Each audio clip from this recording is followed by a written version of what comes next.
Hello, all my Scorpio friends. I hope you're doing beautifully. Have I got a forecast for you?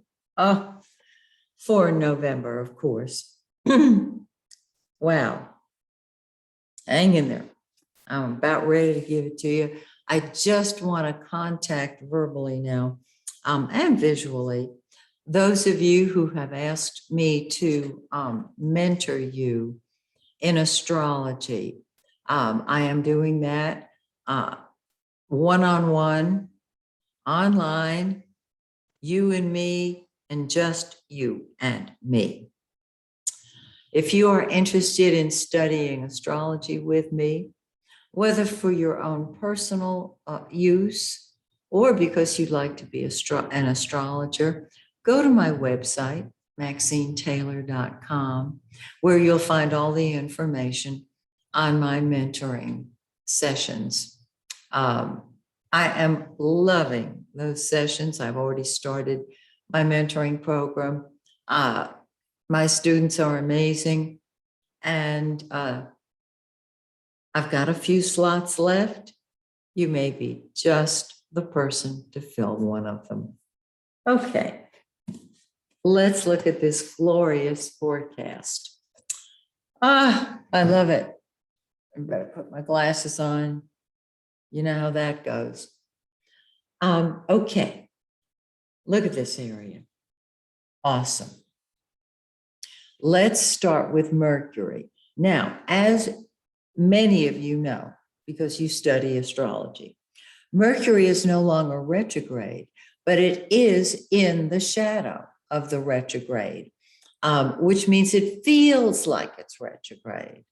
And my suggestion is that if you can wait until after Mercury comes out of the shadow to start a new project, you have a greater chance of success than if you do it even while it is just in the shadow, because everything feels like it's retrograde, which means everything feels confused. All right. However, Mercury comes out of the shadow on November 2nd. How about them apples? So that gives you the freedom to move forward after the 2nd. Now, Venus is getting ready to go retrograde. And so on the 18th of November, it is going to enter the shadow of the retrograde. There's a retrograde shadow before it goes retrograde, and then immediately after it goes direct and comes out of retrograde. That's just what's so.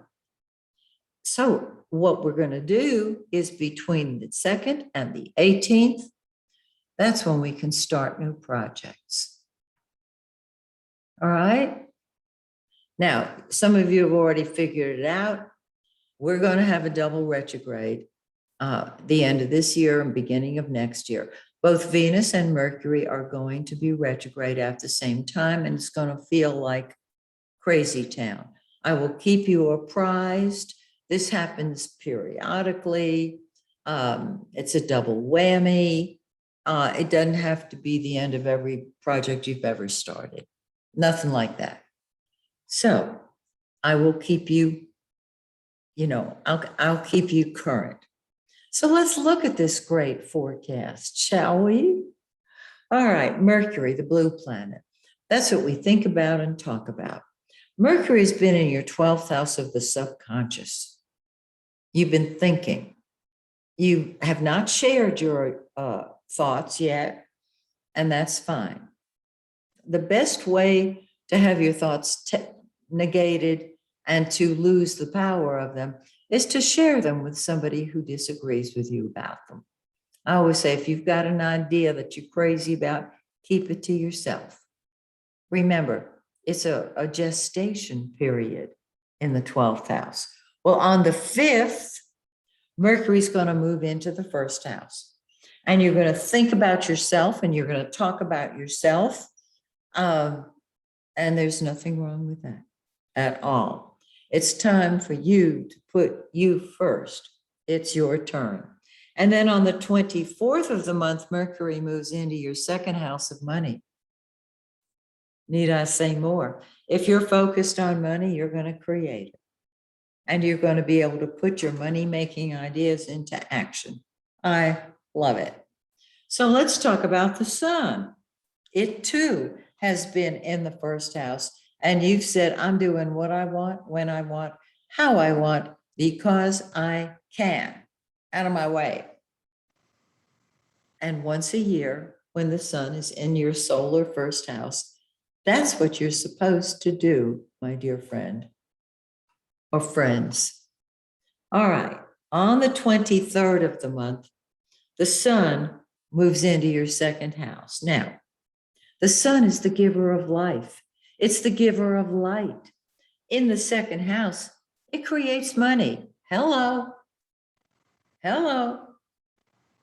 And it does that on the 23rd. And remember, that is a time when I know that Venus is in the shadow of the retrograde during that time, but you're going to find that you have the ability to create more money. You're not going to squelch it. You're going to go for it. Now, Mars, once Mercury and Venus, excuse me, Mercury and the sun get out of the second house, the first house, boy, you can see we're still in the shadow of the retrograde. My lips are not working as a team. Once Mercury and the sun move out of the first house, Mars is still there. Now, Mars rules the natural first house as well as the natural eighth house in the zodiac. Wherever Mars is what you'll fight with and fight for. So you're fighting for yourself, and you may be fighting with yourself, but you're saying, I'm doing what I want, when I want, how I want, and don't mess with me. Cool. Mars is where we fight with or fight for what we want. And you're taking a stand for yourself. And you're going to you want to do it your way, and you want to do it yourself. So see that you do. All right, Venus, the planet of money and love and beauty,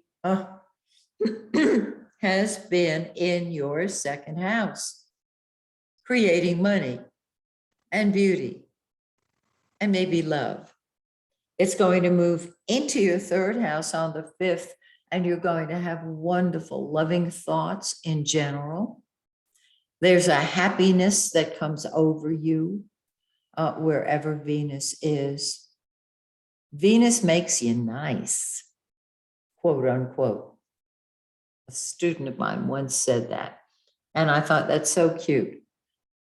Wherever Venus is, things move more smoothly. And so your ideas are terrific. They're lovely. And this is after the 5th. Okay.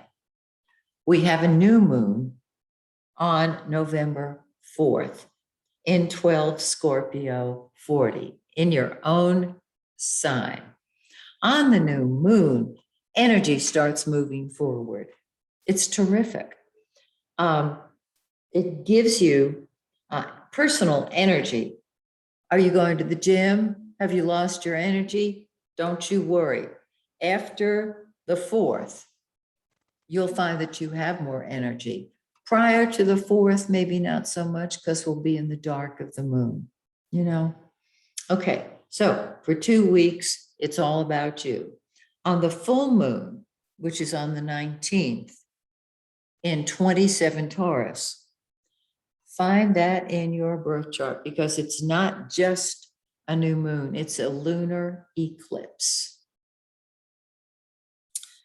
And the eclipse makes itself known at least a week ahead of time, more like 2 weeks ahead.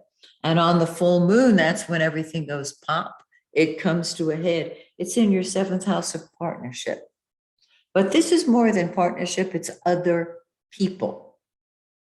And so the eclipse is with us till the next pair come along, which are usually about 5 or 6 months later. Now, we will have an eclipse in December. They occur in pairs usually, sometimes in 3s, but, and I'll get you that eclipse next month, okay? So This eclipse is going to be with us until the spring of 2022. How lovely. And it's going to be at its peak 3 to 4 months after it occurs. So all of your relationships, if you're looking for them to bear fruit, they should do so around the full moon on the 19th, which is the lunar eclipse. So I hope you've enjoyed your forecast, and I hope you'll join me next month when once again I take a look at your forecast, that this time for December. So till next month, may the stars shine brightly on you and yours. Bye for now.